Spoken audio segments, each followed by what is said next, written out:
to a Greek taverna without ordering this appetizer. Opa! Cheese Saganaki. This is an all-time classic. You get a slab of, very important, kefalotiri, kefalograviera. Halloumi works well. It's dunked in water, flour, pan-fried, then we'll flambe it. And it is delicious. Afterwards, in my belly. Opa!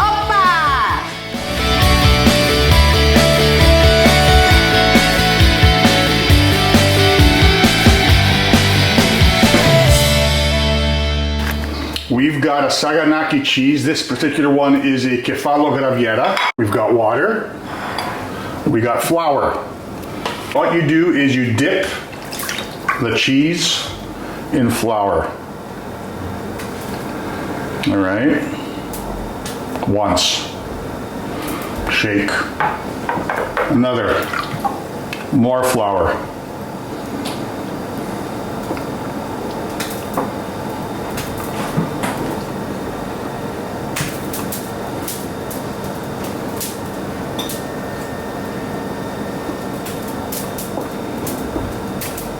We're gonna add our oil into the pan. What temperature do you have it on? That's about a medium-high heat.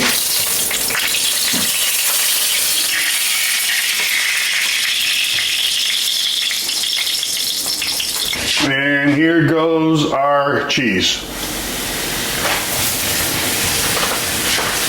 7 on the stovetop. And how long do you let this cook like this for? Depends on how thick your cheese is, but this slab of cheese probably needs just a minute. North America, I think we're good to flip. Ooh, look at that. Yeah.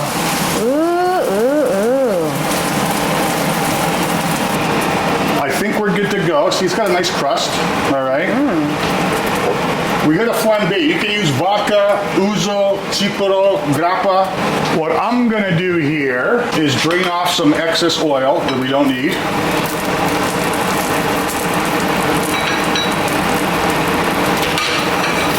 To be safe, what I'm gonna do is I'm gonna take this off of the heat and pour it from the bottle. Okay. You ready? Yeah. Opa! Woo-hoo. That's what we're talking about. Beautiful. And squeeze the lemon.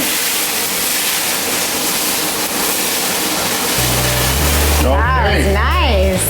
Saganaki, ready to go. That's what we're talking about. I know it's gonna be good. Can I eat it? Yeah. Oh, gooey and good. If I'm at a Greek taverna, hands down, the Saganaki is going to be ordered. No reason why you can't do it at home either. Support for your Greek restaurants out there, but you can't eat out every day. Invite some good friends over, offer them some cheese Saganaki. Try this recipe, please subscribe, and enjoy this amazing dish.